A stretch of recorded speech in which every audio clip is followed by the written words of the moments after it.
Oh, sige. Nasa 20-25 million po yung offer sa amin. Nino? Tatlong kasama natin na lumalaban talaga sa katotohanan. Anong klase kang retired na Marines? Kapwa ka namin Marines pero anong ginawa mo? Sinira nyo yung imahe ng Marines. What's up mga kababayan, page trending here. Dito sa video natin ngayon ay ating panoorin itong mga nagbabagang balita. Hindi nga maiwasang maging emosyonal ni Atty. Baligo dito sa mga nagpapadala ng suporta sa kanya at ng mga Marines laban niya dito sa flood control corruption. Nawika niya mga kababayan kahit ang buhay niyan ay tinatakot na rin at di umano ay nakakatanggap siya na baka isunod na rin na kasuhan at ipakulong ng mga malalaking tao na nasa likod nitong flood control. Pero bago ang lahat, huwag niyo po sana kalimutang mag-like at subscribe para updated ka sa mga uploads ko araw-araw. At yun na nga no mga kababayan, sa paglaban nga nitong si Atty. Baligod at ng mga Marines, patuloy po natin sana silang suportahan kahit na sindikato na di umano ang mga namamalakad sa gobyerno. Ating panoorin to mga kababayan. Namin yan si Police Master Sergeant Calleja. Si kasama namin dating Marines, si Bunagan, Mark Bunagan, si Lasaga. Yan yung mga kumukontak sa amin para mag-recant. At saka si Colonel Dominguez. Lahat ng mga ebidensya namin ipapakita namin. Sir, gaano po ba katotoo ang ipinos ni Trillanes na wala na rapaso ang apat na Marine na bumaliktad? Kaya po bumaliktad po mga yan. Dahil ang prinomesa sa kanila ay mawawala yung mga kaso, mabibigyan sila ng malaking halaga, at manahimik na lang sila. Yun yung mga prinomesa sa kanila, ng mga sumuhod sa kanila. Okay, maraming salamat, sir. Yes, sir. Sinabi po nila sa kanilang interview doon sa mga ABS-CBN, GMA, sa mga TV network, gaano po katotoo yung sinabi nila na dahil daw may promesa si Atty. Levy Baligod kasama po yung kanyang asawa na hindi naman daw po natutupad. Gaano po katotoo yun, sir? Yung sinasabi nilang promeso ni Sir Atty. Baligod, hindi po yung totoo. Dahil po sa kaming lumapit sa kanila, lalong-lalo kay Atty. Baligod, upang mailahad ang katotohanan na lantarang korupsyon dito na nangyari dito sa ating bayan. Kami po mismo ang lumapit, hindi po nag-offer sa amin si Atty. Baligod ng mga pera or ano. Kami mismo ang lumapit. Kaya yung sinasabi ng apat na yan, puro po kasi sinungalingan po yan. Puro po sinungaling yung mga yan. Bayaran po yung apat na yan. Palilima po sila. Kaya huwag po kayong maniwala sa kanila. Sana yung mga pamilya nyo ngayon, lalong-lalo na ikaw, technical sa rin voluntate. Retired ka pa naman na Marines. Pero anong ginawa mo? Nirecruit mo ba yung tatlong kasama natin na lumalaban talaga sa katotohanan? Anong klase kang retired na Marines? Kapwa ka namin Marines pero anong ginawa mo? Sinira nyo yung imahe ng Marines. Kahit nasabihin natin na hindi tayo tawag nito, yung talagang sinusuka ng Marines, pero yung puso't damdamin natin, Marines pa rin tayo. Kasi naghirap tayo lumaban tayo sa bayan.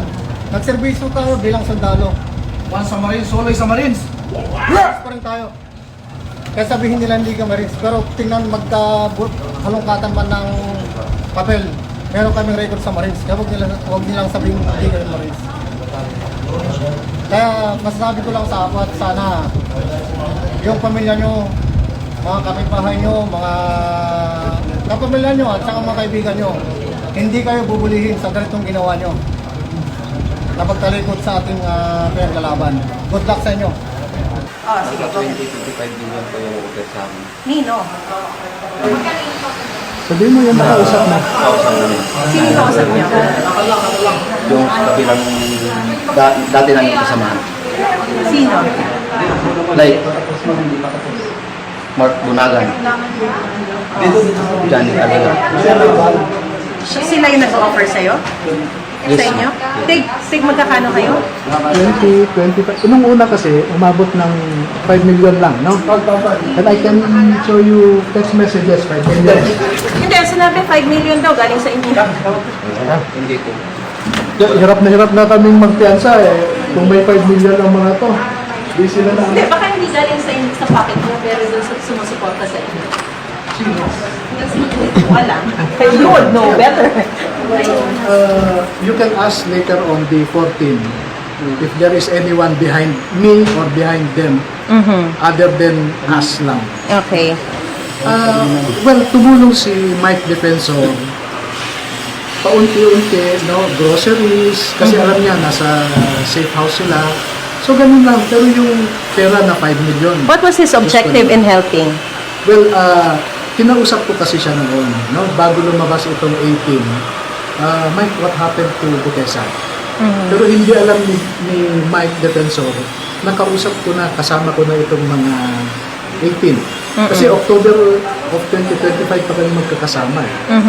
So, nagkwento siya kung anong nangyari kay Butesa, and that is what I wanted to prevent from happening to the 18.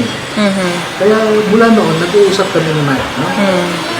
So, yun ang role lang ni Mike Defensor. Yung sinasabi nilang pati si Marcoleta daw, naku ay, nagpunta lang kami ni Marcoleta noong Senate Blue Ribbon hearing. Eh, binabawi na po ngayon ni Senator Trillanes daw yung kaso niya laban dun sa 4. It's part of the deal. They will recant and he will also execute an affidavit of desistance. If it's part of the deal, do you think he's behind this? He is one. Kasi makita mo yung post niya. He is one what? He is one of those operating to convince the 18 to recant. No? Sino? Si Sandy Trillanes. Okay. So you can monitor his Facebook account. Sinasabi na niya doon pa, balang araw, merong at least isa dyan na babaliktad. Alam ko yung nila. Pero matibay pa rin yung kaso nyo kahit na may nag-recant na. Yes, kasi it's 14 against 4. No? Eh, sinong paniniwalaan? Kasi sabi nung 4, inoferan sila ng pera before. Tapos ngayon, ino-offeran din sila ng pera. So, Yung 4 ang nagbabago-bago. Pero yung 14, okay. stick to what they have executed. Yung pag pinagsamang sinumpaang salaysay, they continue to subscribe to that. And the affidavits they executed before the lawyers of the Office of the Ombudsman. Sir, just a quick update. Ano lang po yung nangyari ngayon? Bakit kayo nandito? Ano po yung ginrant o Nag-post kami decision ng court? Nag-post kami ng bail ngayon kasi kahapon was na-declare na suspended ang offices. So ngayon, kasi tinapos muna namin ang San Juan, Caloocan, Muntinlupa. So, na-kompleto na ba for all the 14? Yes. Nag-post din kayo ng bill dun sa ibang mga courts, tama po? Yeah, ako rin mismo. So, gaano ano yung mga courts and how Well, much? in Caloocan, I think there are 2 counts of cyber libel in Caloocan, 2 counts in Muntinlupa, 1 count in San Juan. Sir, each one of them? Sir, dito ano Here, 4 counts of perjury pair, no? Magkano lahat sir ng nagastos yun for the bill? Hindi ko pa kinocompute ngayon. Lahat kayo ang nagbayad? Yes. Attorney, how sure you are na wala nang magre-recant sa 14 pa na maleta po? Well, only time will tell. And maybe during the press con, you can ask each of the 14 remaining what is their temperament, etc. But I cannot answer for them. Pero ako, na-anticipate ko na itong 4 kasi matagal na nilang sinasabi sa akin, sir, ganito ang sitwasyon dito. No? Family. And remember, sir, we left the service because of our families. No? Nung yung isa ayaw nang mag-report ng asawa niya na bumalik sa serbisyo, hindi na siya bumalik. No? Mabigat ang pamilya sa kanila. And that I appreciate. Kaya hindi ako galit. Rather, I understand their situation. Dito sa Las Piñas Authority, magkano nagastos po? 1.3 million. Sa ibang courts, hindi nyo alam yung mga gastos nyo. Sa Caloocan, mga 679. Okay, the others. Muntinlupa, so far, 2 counts pa lang yun eh. So, mga 20 lang yun. Kasi 10, Ano yung sa mga Caloocan, iba-ibang kaso? cyber libel din. Sa parehong two courts? Yeah, same. Puro cyber libel. Si Sandy Trillanes. And Siya lang, kasi siya yung taga doon. how about sa Muntinlupa? Si Katapa. O the Booker Team? Ang mensahe nyo sa mga nagpapakita ng suporta kahit nasa online sila? We also saw na maraming gusto mag-reach out to help. Ano po yung message niyo for this? Opo, actually noong mga ilang buwan na ito na maraming nagme-message sa akin na gusto nilang tumulong sa mga kasundalo, yung witnesses natin, no? Na kahit konting tulong lang para sa pangpamilya nila, etc. At matagal din naming ni-refuse yung mga ganon na alok. Pero nung nagkaroon ng warrants of arrest ang mga sundalo, nag-reach out sa akin ang ilang mga Facebook friends ko na, attorney, ang daming nagko-communicate sa amin na gusto nilang tumulong. At kinausap ko ang mga witnesses natin at sabi ko, I think wag din nating i-frustrate yung mga kababayan natin na gustong tumulong because they want to be parts of this advocacy, this fight against corruption. Gusto nilang makisali kahit nasa ibang bansa sila o nasa liblib na mga lugar, ay gusto nilang sumali dito sa ipinaglalaban natin. And let's not deprive them of that, shall we say, yung patriotic feeling na nakatulong sila sa pinaglalaban natin. Okay, sa Caloocan Court, we spent about 679,000, no? In Muntinlupa, about 20,000 lang. In San Juan, 140,000, excluding yung mga ibang fees, no, yung JDF, etc., no, research fund, etc. But dito ang malaki. So it's 1 million mahigit, no? 1,030,000 plus. For this court alone. So nakapag-ipon din kami ng mga contribution galing sa iba't ibang mga kababayan natin. At again, I will take this second opportunity to thank, gusto kong magpasalamat po sa inyong lahat na kahit po talipa pa lang ang inyong negosyo, yung taga Cebu, yung taga Quezon City na nagpadala ng 1,000, ay kwan po yan, ang value po niyan ay hindi natin makukwenta sa amount. Ang value po niyan ay dahil nanggaling po sa inyong puso, no?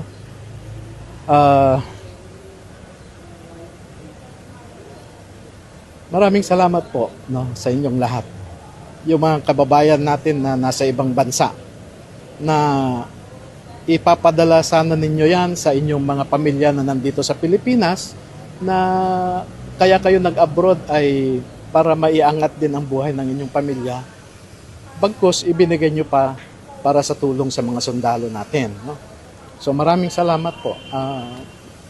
We will never ever repay you for your kindness and for your support and for your love of our country. Attorney, ano po yung reaction nyo na sinasabi po ng iba na kaya daw po nag-recant yung 4 dahil nga daw po yung nagpa-finance doon sa 18? Ito, number 1, yan yung ginamit nilang panakot, no? At isusunod din daw akong makukulong. Pero pangalawa, yung allegation nila ngayon na Mike Defensor is financing refutes their own allegation kasi nasa kulungan siya. So, paano siya makapagbigay ng financial support sa amin? Nasa kulungan nga siya, eh, no? So, there is time really for truth to really come out. So, yung allegation po nila na nag-finance, pati si Marcoleta ay sinabit nila, where na-meet ko lang si Senator Marcoleta nung nag-invite sila ng Blue Ribbon hearing, no? Hindi ko yan naman personally kilala. So, paano yan magbibigay ng pera sa amin?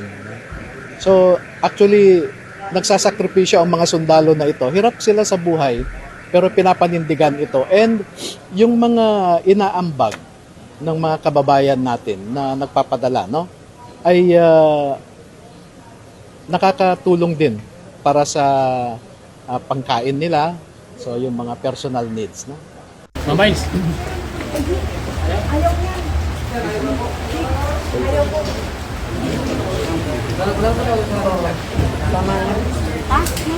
Bakit tayo?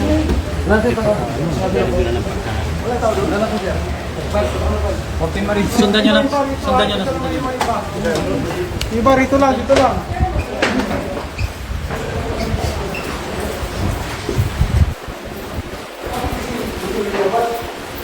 Bilis-bilis ma'am, sa harap.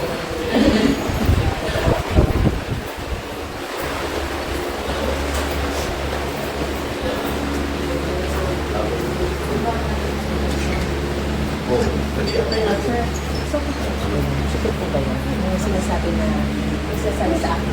Sinasabi ko sa akin para mag-intil. Antayin natin yung may mga ano. Sir, ilan ang meeting order?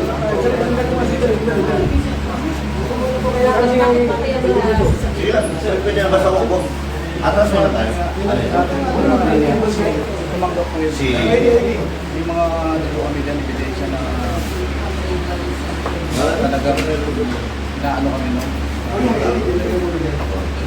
Bibigyan daw kami ng malaking pera. Babalik ko na ito. Pero hindi kami pumayag. Pinaglalataw sa amin.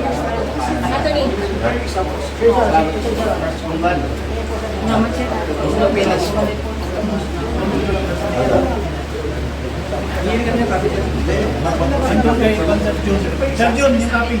Dali mo na. Dali mo na. Sino ba yan? Dito. Dali, labas mo na. Kasi gulo tayo. Sir John, yung copy. Hindi, wala kayo hawak? Oo, yan. Doon na tayo magpasirok sa ano. Sir, ilan lang may... Nasa office. Sir, ilan lang may release?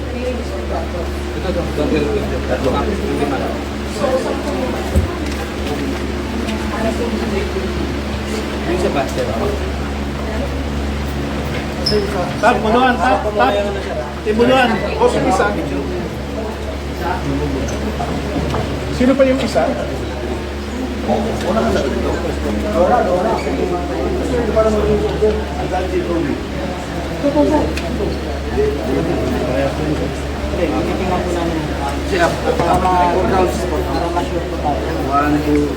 One, two, three, four. Basahin mo dulu. Isa na lang, sir. Tap, unuhan, tap. Tigil na lang. Ito, 4, 3, 2, 1. Yan, kaya ito. Sino po yung nasa nyo? Yung nandun nakaupo. Pwede ka rin yung copy nito. Sir, yung copy daw. Mamaya na sir, xerox natin doon. Sige. Ha? Hindi. Sir Tom. Isa na lang, sir. Isa na lang. Sino pa isa? Tambuduan. Ayun o. Ay, kanina nakaupo yung dito.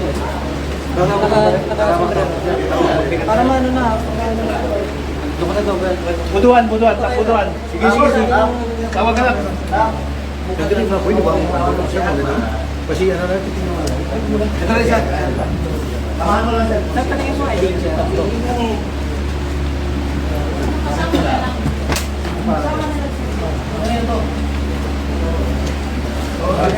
Para sir. Hindi. Hindi ko na.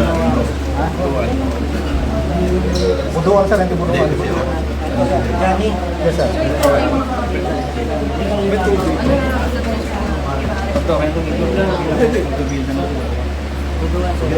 Pero, alam niyo ba? Buduan Tobe et al. Yan sir. Picture mo yung apag-itatong para sa bayan na lang. Handa sila na ma-arresto, sir, mag-ano na. Asan si OP? Sir, Sa station na. di ba basta? So, next week talaga maakong masusunod. Ano nangyari, sir? Bakit hindi Sila nagkakasuhan ng cash sa taas. Wala silang parang locker na sa pera. Copy niya po, hindi kami copy mamaya, no? Ito yung copy. Akala ko sa land bank. Tingin na lang tayo sa kanila. Sa taas na kayo. Kasi mas namin ang apat. Ano pa kayo nilang Yung ID nyo, hindi nyo na balik. Ano, Jay, ilang ako po rin po. Tingin isang copy nyo, sir. Eh, tama sila sa oras nyo. Ay, yes, Mubarak. Hindi picture na namin, sir. Okay. Ano, sir? So, tatlo lang kayo, sir, ng dala. Kapag dito. So, bali, sir, ang naging process, actually, yung doon kayo magbabayad. Picture na naman, sir. Surrender. Yun. Kaya dami pa. Inabot kami ng oras. Pagdating naman po sa bangko, dala na namin lahat ng documents. Tatlo lang ang inabot sa system. Ayaw na nila. Kaya punta na naman kami ng OCC ng Las Piñas para magbayad na lang ng cash. Ayaw din. So talagang grabe po ang grabing naramdaman ko ako mismo sa sarili ko, no? Panggigipit na ginagawa. Hindi na ganun ka dali yung ginawa nilang pag-proseso. Which is sa ibang nandiyan yung Travis. Madam, tingin nyo parang uri ng pang-limit. Oo, kasi sa ibang court, di naman naghahanap ng mga kung ano, another, katulad dito, affidavit of discrepancy. Tapos, nangingi na naman ang another certification na naman na they are the same person. Tapos, yung mga, yung mga notary public na nag-stamp, umayaw na naman. Gano'n, na-stamp na niya. Ito, meron ng stamp, meron ng Pinaulit na. Kapirma na. Bawi kami. Ayaw namin kasi takot kami pumunta sa Senate. Takot kami mapatawag. Ganun talaga mga sinasabi. Kaya, laban lang. Brave Marines, laban lang. Nandito kami ang taong bayan na mismo. Ang magtatanggol sa inyo. Supporter lang po kami. Tumutulong lang. Pero maramdaman mo yung hirap ng panggigipit. Sobra. Sa ibang mga court, hindi ganito. Ito lang, yung last minute, 8:30 pa kami nandito. Para lang magpasa ng mga dokumento. Oo, pero hindi. Wala po. Okay po. Matatapos din to. Madam, anong pangalan nyo, madam? Rochelle po, Renonia. Kayo po ay? Supporter po ng Brave Marines. Kayo po yung kasama mula kami. Yes po. Mula po nung kami po yung mga kasama nila mula po nung Ni attorney po, ni Piyansa po attorney. nila. Yes po, kay attorney Balido. Thank you po. Thank you po. Anong pangalan ng grupo nyo po?